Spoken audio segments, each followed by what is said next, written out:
Hello everyone, मी प्रियंका सकपाळ तुमचं सर्वांचं माझ्या चॅनलमध्ये खूप खूप स्वागत करते आहे। Thank you so much. तुम्हाला माझे व्हिडिओज आवडतात त्याची पोचपावती मला मिळते, कारण तुमचे मेसेजेस येत आहेत। एखादा व्हिडिओ माझा अपलोड व्हायला उशीर झाला की लगेच मला मेसेज येतो की का नाही झाला साप्ताहिक राशी भविष्य अजूनही अपलोड। सो मला ना खूप छान वाटतं, अशा वेळेला मला माझ्या कामाची पोचपावती मिळते। So thank you so much. असंच खूप खूप प्रेम करत राहा माझ्यावरती आणि मी पण खूप छान छान व्हिडिओज घेऊन तुमच्यासाठी येईन।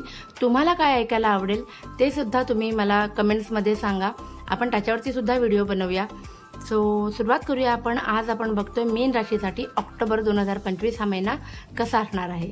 ठीक आहे, तर त्याच्यामध्ये आपण नवीन गोष्ट इन्क्लूड केली आहे, बुक ऑफ फन्सची सिरीज, जी सगळ्यांना खूप आवडली। तर आपण ना या व्हिडिओच्या सगळ्यात शेवटी बुक ऑफ फन्सनी अनेक गोष्टी एक्सप्लोर करणार आहोत की तुमचा ॲटिट्यूड कसा असायला हवा, काही घटना तुमच्यासोबत घडणार आहेत तेव्हा तुम्ही कसं रिॲक्ट व्हायला हवं ते आपण बुक ऑफ आन्सर्समधनं बघणार आहोत। ठीक आहे, सो आपण आता सुरुवात करूया। 1176 लिहा आणि एनर्जीसोबत कनेक्ट व्हा। आपण काय काय कव्हर करणार आहोत, तुमचे नातेसंबंध कसे असणार आहेत, रिलेशनशिप, फायनान्सेस, करिअर, बिझनेस आणि हेल्थ, हे सगळं आपण कव्हर करणार आहोत। सो आपण सुरुवात करूया। रिलेशनशिप कसं असणार आहे तुमचं, फायनान्सेस, करिअर, बिझनेस, अरे वा, आणि हेल्थ। सुंदर। ओव्हरऑल महिना छान आहे, कसा जाणार आहे सांगते। रिलेशनशिपच्या बाबतीमध्ये तुमची मर्जी जास्त चालेल जोडीदाराच्या पुढे। खूप महत्त्वाचे निर्णय तुम्ही दूरदृष्टीने घ्याल तुमच्या रिलेशनशिपला घेऊन, आणि थोडं डॉमिनंट स्वभाव असणार आहे या महिन्यामध्ये तुमचा। त्याच्यानंतर फायनान्सेसमध्ये खूप क्वीन ऑफ वॅन्स रिव्हर्स आले। सो कोणताही महत्त्वाचा डिसिजन पैशाशी संबंधित या महिन्यामध्ये घेऊ नका, चुकू शकतो पुढे जाऊन।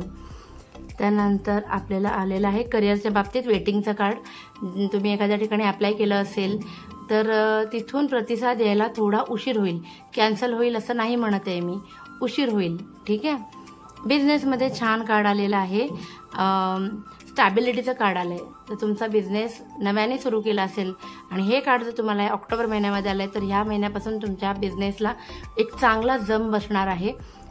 पैसे पण चांगले येतील, नवीन कदाचित बिझनेससाठी नवीन प्रॉपर्टी विकत घेतली जाऊ शकते आणि त्याचं एखादं सेलिब्रेशनसुद्धा होऊ शकतं असं कार्ड सांगते। हेल्थच्या बाबतीत कोणतंही निगेटिव्ह कमेंट आज माझ्याकडनं येणारच नाही, एस ऑफ वॅन्स सरळ आलेला आहे। तो हेल्थ उत्तम असणार आहे, फिजिकल हेल्थ तर उत्तमच असणार आहे। सो हे होतं की कोणत्या घटना तुमच्यासोबत घडणार आहेत। आता आपण बघूया की ह्या घटना घडत असताना तुमचे गुरु तुम्हाला काय संदेश देऊ इच्छितात। सो गुरु म्हणजे तुमचे कोणीही, ज्याही गुरूंना तुम्ही मानता ते गुरु आपल्याला काय संदेश देऊ इच्छितात। मी एक माध्यम आहे, बघूया तुमच्यासाठी काय आहे गुरूंचा संदेश।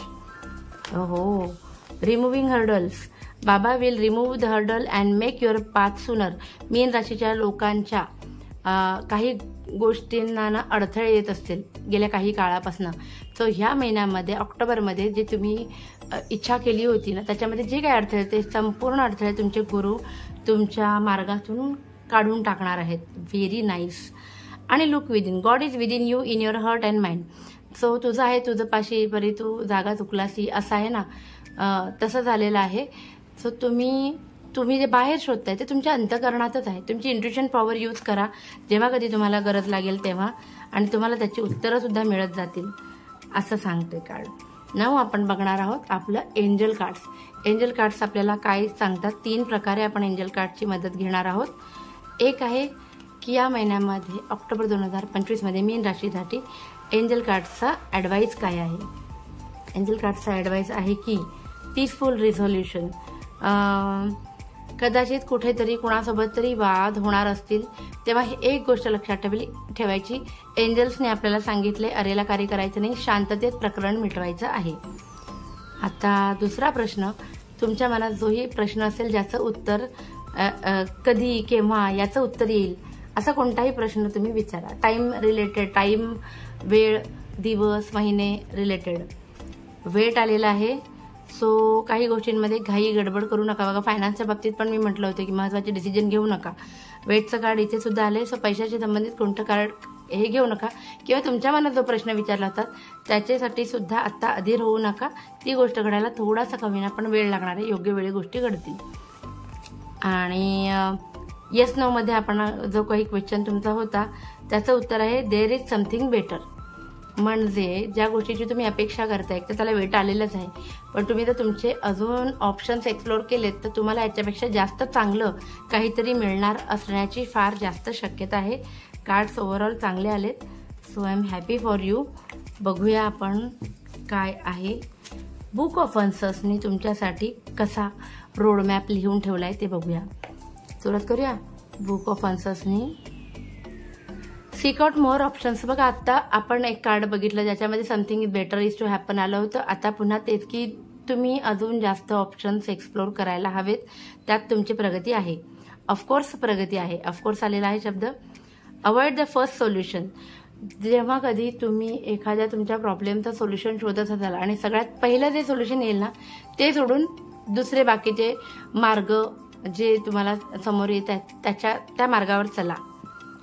Not if you are alone.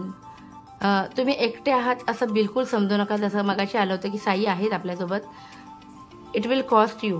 चुकीचे निर्णय जे मगाशी फायनान्सच्या बाबतीत आलं होतं एक वेटचं करणार होतं, जर तुम्ही त्याचं उल्लंघन केलं तर त्याची तुम्हाला खूप मोठी किंमत द्यावी लागेल. आणि आता शेवटचा एन्जॉय द एक्सपिरियन्स. काहीतरी खूप छान घडणार आहे तुमच्या लाईफमध्ये, त्याचा एक्सपिरियन्स करा, त्याचा आनंद घ्या. ऑन दिस गुड नोट आपण आजचा व्हिडिओ इथेच थांबवतोय. आशा करते की तुम्हाला माझा हा व्हिडिओसुद्धा इतर व्हिडिओजप्रमाणे आवडलाच असेल. तर प्लीज लाईक, शेअर आणि सबस्क्राईब करा. आणि आपली ही जी फॅमिली आहे ती अशीच वाढत राहू दे. Thank you so much.